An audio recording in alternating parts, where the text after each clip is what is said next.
Hello, my sweet niece. How are you? I hope you're doing well. Um, I am going to read chapter 7, and it's called Amy's Valley of Humiliation.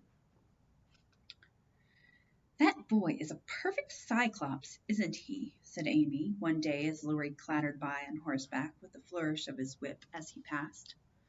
How dare you say so when he's got both his eyes? And very handsome ones they are, too, cried Jo, who resented any slighting remarks about her friend.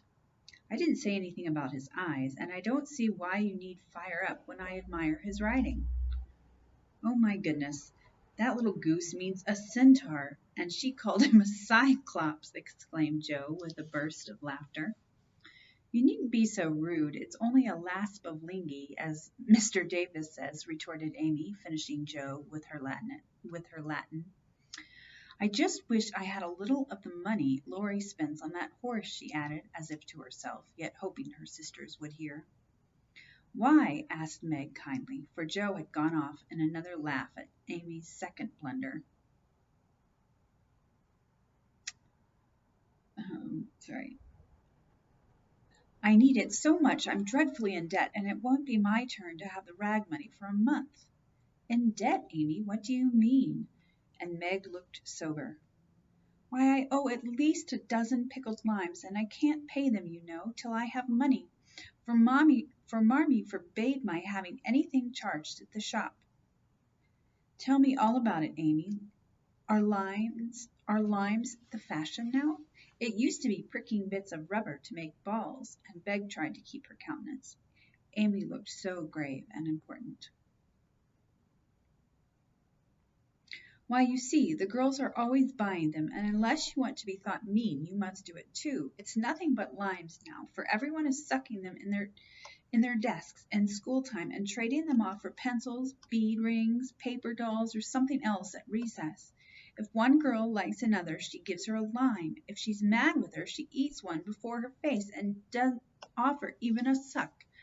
They treat by turns, and I've had ever so many, but haven't returned them, and I ought, for they are debts of honor, you know. How much will pay them off and restore your credit? Asked Meg, taking out her purse. A quarter would more than do it, and leave a few cents over for a treat for you. Don't you like limes? Not much. You may have my share. Here's the money. Make it last as long as you can, for it isn't very plenty, you know. Oh, thank you. It must be so nice to have pocket money. I'll have a grand feast, for I haven't tasted a lime this week. I felt delicate about taking any, as I couldn't return them, and I'm actually suffering for one. Next day, Amy was rather late at school, but could not resist the temptation of displaying, with pardonable pride, a moist brown paper parcel before she consigned it to the inmost recesses of her desk. During the next few minutes, the rumor that Amy Marsh had got 24 delicious limes (she ate one on the way) and was going to treat circulated through her set, and the attentions of her friends became quite overwhelming. Katie Brown invited her to her next party on the spot. Mary Kingsley insisted on lending her her watch till recess, and Jenny Snow, a satirical young lady, who had basely twitted Amy upon her limeless state, promptly buried the hatchet and offered to furnish answers to certain appalling sums. But Amy had not forgotten Miss Snow's cutting remarks about some persons whose noses were too flat to smell other people's limes, and stuck-up people who were not too proud to ask for them. And she instantly crushed that Snow girl's hopes by the withering telegram, "You needn't be so polite all of a sudden, for you won't get any."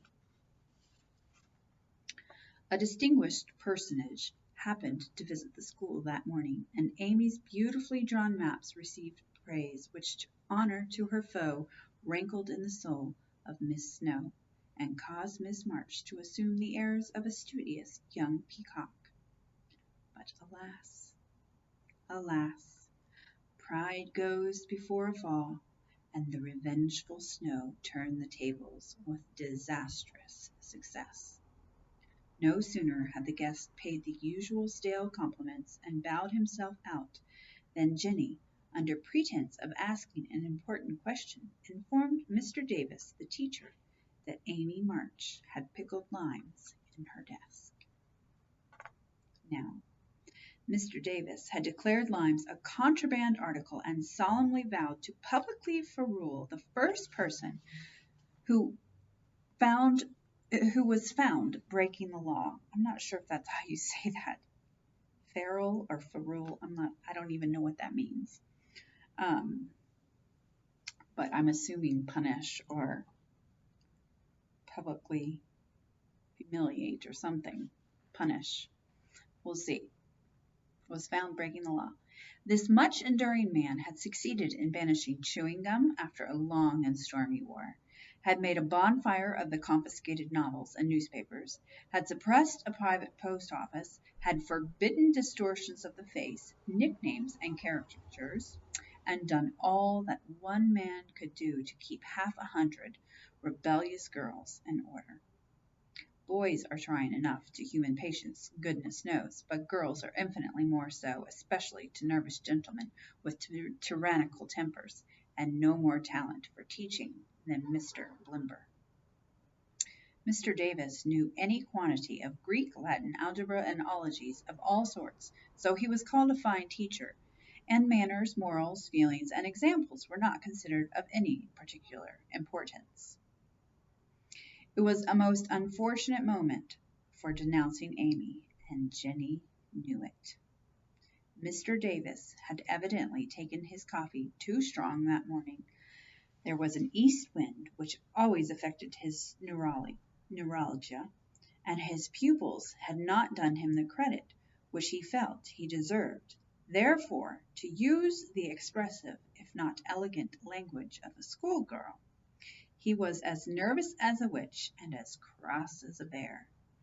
The word limes was like fire to powder. His yellow face flushed, and he rapped on his desk with an energy which made Jenny skip to her seat with unusual rapidity. Young ladies, attention if you please. At the stern order, the buzz ceased, and 50 pairs of blue, black, gray, and brown eyes were obediently fixed upon his awful countenance. Miss March, come to the desk. Amy rose to comply with outward composure, but a secret fear oppressed her, for the limes weighed upon her conscience. Bring with you the limes you have in your desk, was the unexpected command which arrested her before she got out of her seat. Don't take all, whispered her neighbor, a young lady of great presence of mind. Amy hastily shook out 6 and laid the rest down before Mr. Davis, feeling that any man possessing a human heart would relent when that delicious perfume met his nose. Unfortunately, Mr. Davis particularly detested the odor of the fashionable pickle, and disgust added to his wrath. Is that all? Not quite, stammered Amy. Bring the rest immediately. With a despairing glance at her set, she obeyed. You are sure there are no more? I never lie, sir. So I see. Now take these disgusting things 2 by 2 and throw them out the window. There was a simultaneous sigh which created quite a little gust as the last hope fled, and the treat was ravished from their longing lips. Scarlet with shame and anger, Amy went to and fro 6 dreadful times, and as each doomed couple, looking oh so plump and juicy, fell from her reluctant hands, a shout from the street completed the anguish of the girls, for it told them that their feast was being exulted over by the little Irish children who were their sworn foes. This was too much. All flashed indignant or appealing glances at the inexorable Davis, and one passionate lime lover burst into tears.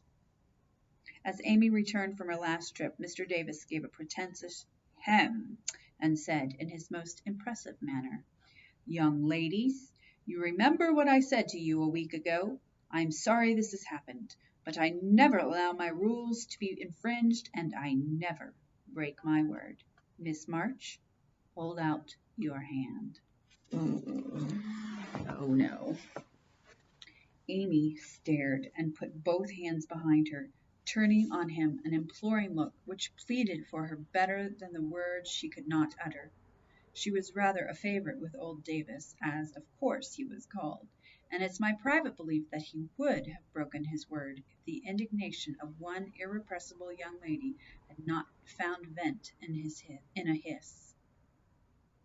That hiss, faint as it was, irritated the irascible gentleman and sealed the culprit's fate. "Your hand, Miss March," was the only answer her mute appeal received, and too proud to cry or beseech, Amy set her teeth, threw back her head defiantly, and bore without flinching several tingling blows on her little palm. They were neither many nor heavy, but that made no difference to her. For the first time in her life she had been struck, and the disgrace in her eyes was as deep as if he had knocked her down. "You will now stand on the platform till recess," said Mr. Davis, resolved to do the thing thoroughly, since he had begun. That was dreadful. It would have been bad enough to go to her seat and see the pitying faces of her friends, or the satisfied ones of her few enemies, but to face the whole school with that shame fresh upon her seemed impossible, and for a second she felt as if she could only drop down where she stood and break her heart with crying. A bitter sense of wrong, and the thought of Jenny Snow helped her to beat it, and taking the ignominious ignominious I'm not pronouncing that right, but I can't think of how to pronounce it right now. Anyways, the place. She fixed her eyes on the stove funnel above what now seemed a sea of faces, and stood there, so motionless and white that the girls found it very hard to study with that pathetic figure before them. During the 15 minutes that followed, the proud and sensitive little girl suffered a shame and pain which she never forgot.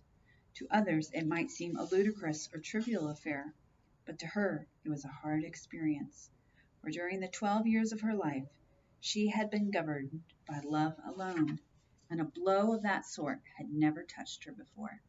The smart of her hand and the ache of her heart were forgotten in the sting of the thought, "I shall have to tell at home, and they will be so disappointed in me." The 15 minutes seemed an hour, but they came to an end at last, and the word recess had never seemed so welcome to her before. "You can go, Miss March," said Mr. Davis, looking, as he felt, uncomfortable.